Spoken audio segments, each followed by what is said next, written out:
Let's unbox and install the Graco Extend2Fit. As I'm taking you step by step through the process, I'll share with you what I really like about the seat and why it may not be a fit for your family.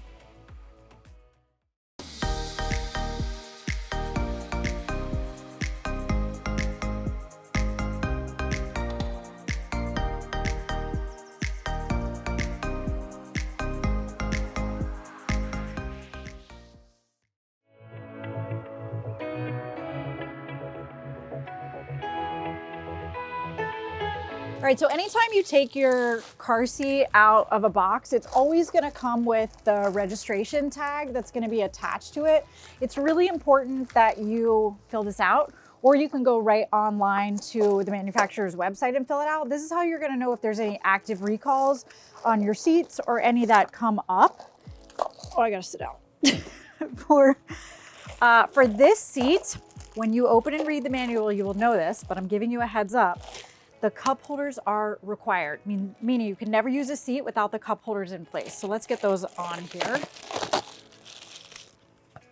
With the majority of Graco seats, the cup holders are required, meaning that anytime you have the seat installed with your kiddo in it, these cup holders have got to be in. So line them up.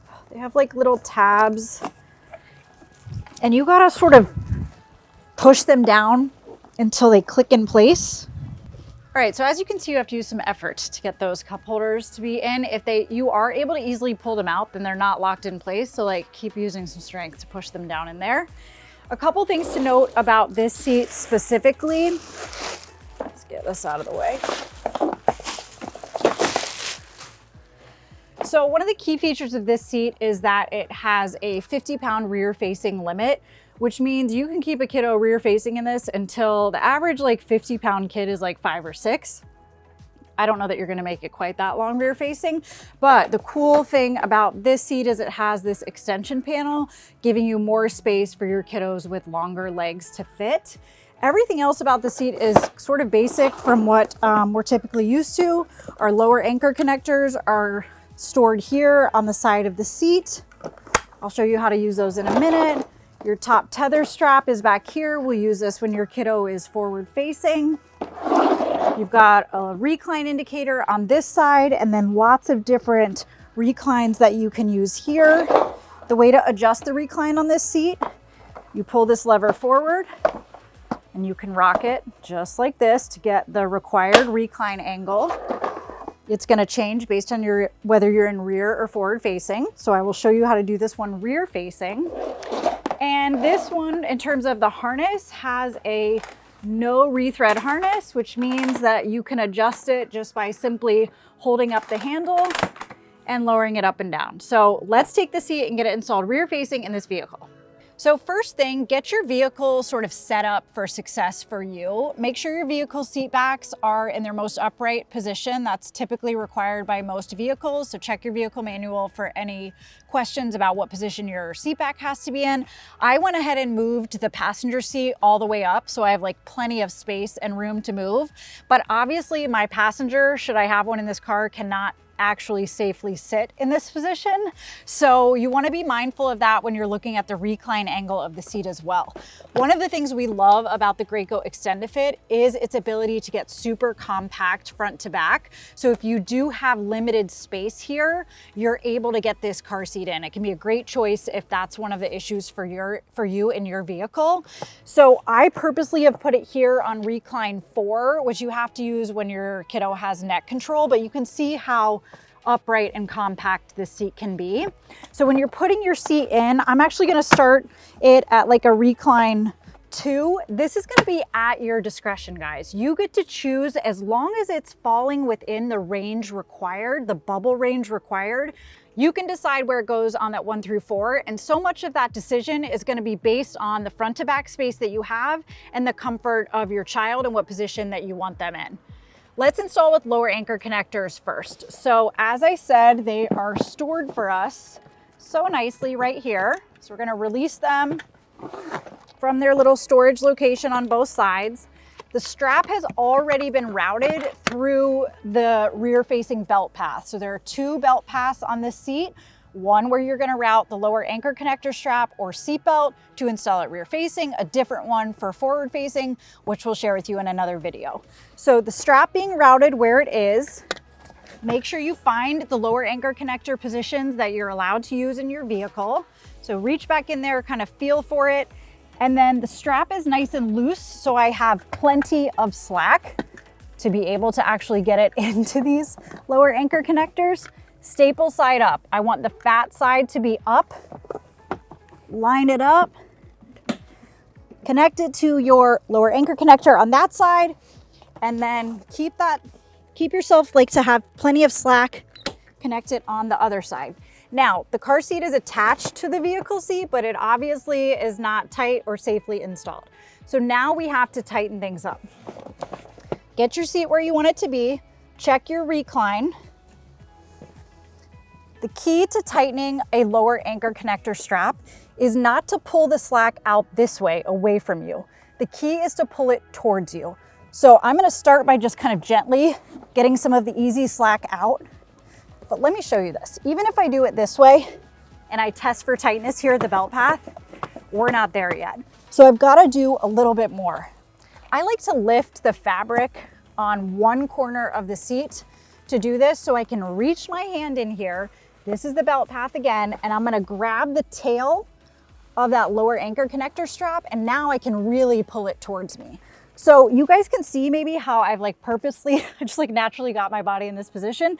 I put my knee up behind the seat so I can push it into the vehicle seat.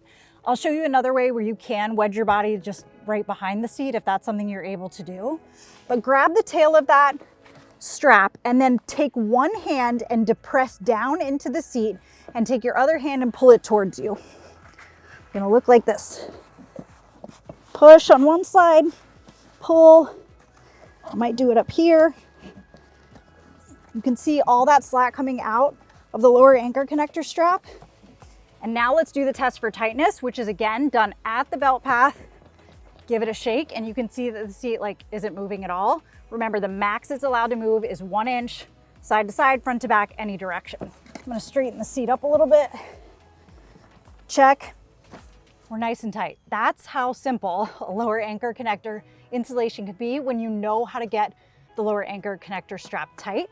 The other thing you can do if you just feel like that's not possible for you, if you are able to so gracefully wedge your body back here, you can do the same thing I did with my knee, but like with your legs. So you would push back in, and then you could grab the lower anchor strap with both hands if you needed to, and then just pull while you kind of wiggle the seat or press down with one of your hands.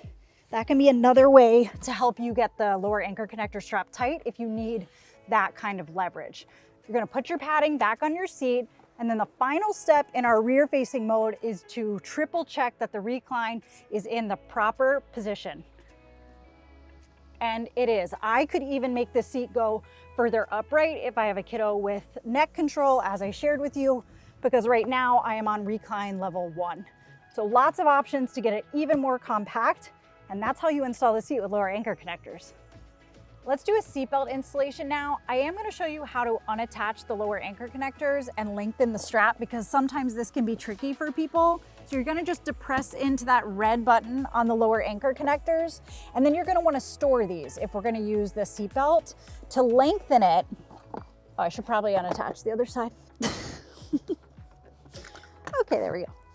Okay, to lengthen it, a lot of times, again, we try to pull in the wrong direction. Depress the gray button and pull horizontal, and you can easily lengthen the lower anchor connector strap.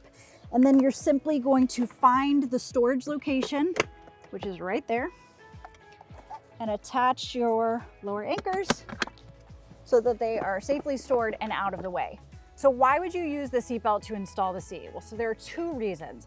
First, lower anchor connectors have a weight limit, meaning your child can only weigh a certain amount in order for you to be able to use that method to install the seat. With this seat, the weight limit is 45 pounds. So obviously that's a long time that you can use the lower anchor connectors to install the seat. The other reason is you just simply want to use a seatbelt installation from the get-go. You never have to use the lower anchor connectors on the seat. You can use a seatbelt installation from the second you install it the first time. So let me show you how to do that. Again, you're gonna place the seat on the vehicle seat. You're gonna make sure that the back of it is in its upright position. With this seat, I do wanna mention that if you have a really short vehicle seat pan, like where your bottom goes, this seat has what's called a 20% rule, which means up to 20% of the base could hang off of this vehicle seat. So something to be mindful of when you're installing seats, just how much overhang is permitted. We don't have that issue in this car. We're gonna get the Recline sort of in the general position that we think we want it, which it is now. And then we are gonna grab our vehicle seatbelt and route it through the belt path. Now, for me, I have done this many, many times, but yet I still tend to pull back the cover of the car seat so I can like really see what I'm doing and just more easily feed the vehicle seatbelt through that rear facing belt path. So from one hand, I pull it through to the other, comes out this side, and buckle it in. Short people problems. Okay, so again, seat is attached to the vehicle, but certainly not tight or safely installed. So with this seat, with this vehicle, we're gonna lock the vehicle seatbelt. You need to check your vehicle manual for how you lock your vehicle seatbelts. This is the most common method. So I've got it locked and still not tight yet. So separate the shoulder belt from the lap belt. So pull up with the shoulder belt on one hand, take your other hand, push down into the seat as you pull up the shoulder belt, and you can see that the lap belt is getting really tight around the car seat. Hold that slack so you don't lose it. Take your other hand, pull it up into the retractor that you locked. Now let's test for tightness. You can see seat's not moving more than 1 inch in any direction. And the final check, as you know, is to take a look at the recline indicator. And for this one, to make sure that the ball is within the required range that it can be in. All right, now I'm gonna put the seat cover back on, and this seat is safely installed rear facing. I want to show you a couple of nuances with this seat that you do need to be aware of when you're installing. So one of the things you want to be mindful of is when you are routing the vehicle seatbelt is where the crotch buckle is. If the crotch buckle is in the innermost slot, you're going to route the vehicle seatbelt in front of it, like closest to the vehicle seat back.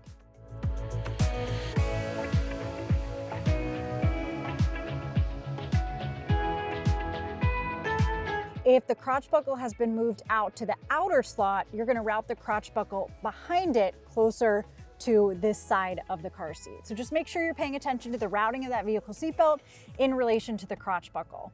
The other thing that I wanna share with you, and let me uninstall to do this, is, as I said, one of the key features of this seat is its ability to rear face for a really long time. And if you don't totally understand the benefits of rear facing as long as possible, please check out our video on that. It is really the safest way for our kids to ride. This leg extension panel gives your kiddo up to 4 more inches of room to be able to have space for their long legs. Because this is such a compact seat front to back, this gives like a lot of room for your kid to grow. This has 4 different positions. You get to pick when you extend the panel and to which position you want to put it at. So, and you install the exact same way, whether you're using lower anchor connectors or the vehicle seatbelt, the same installation method applies. The other thing that I want to share with you is what do you do if you can't get the proper recline angle?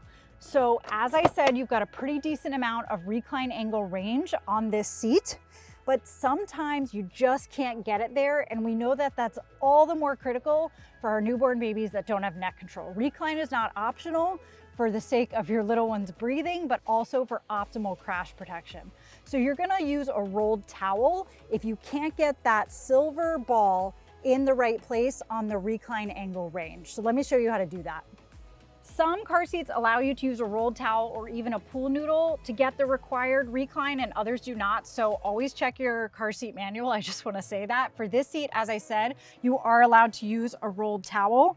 You want to start by just kind of, I like to make it about the width of what it would be between the 2 lower anchor connectors, but you're putting it on this side, right? Because you're trying to tilt that recline back a little bit more. Now, in this vehicle, we don't have this issue, okay? So I'm able to get the required recline without using a rolled towel. So I'm just showing you this for demonstration purposes. But you would put your towel here and you would set your base, you would set the base of your car seat just directly on top of it. And then again, you would install the same way that you would with lower anchor connectors or the vehicle seatbelt.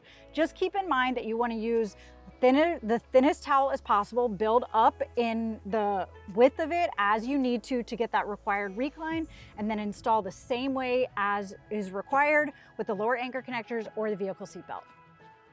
You've heard me mention multiple times that rear facing is safest and that this seat is great because it has a 50-pound rear facing limit. Here's something I want you to be really cautious about. If you know you're not going to rear face your kiddo past 2 to 3 years old, or if you have a really petite child, if you turn your child forward facing when they are 40 pounds or under, you are required in forward facing mode to keep this seat on a recline level 4. Now, why do you care about that? Here's why, because this is what the seat looks like. And oftentimes when you have to install the seat, when it looks like this, it's gonna overhang the vehicle seat, potentially more than it's allowed to. It's also gonna greatly impact your room here front to back. There are lots of better options in terms of seats for you if you don't think you're gonna keep your kiddo to rear face until they're at least 40 pounds. So use caution with this seat if that applies to you. Again, it's a great option if you do plan to rear face for a really long time and you need a very compact front to back option. This also isn't a great seat for you if you have to fit seats side by side by side. As always, our very best resource for you to pick the best seat for your child, your vehicle, your family, your lifestyle, to keep all these things top of mind that we help you consider is our car seat buying kits, which are linked in the description below. If you found this video helpful, I would love it if you would like, subscribe to the channel, and please, any questions that you have about this seat, drop them in the comments below and we'll be sure to answer. I'll see you in the next one.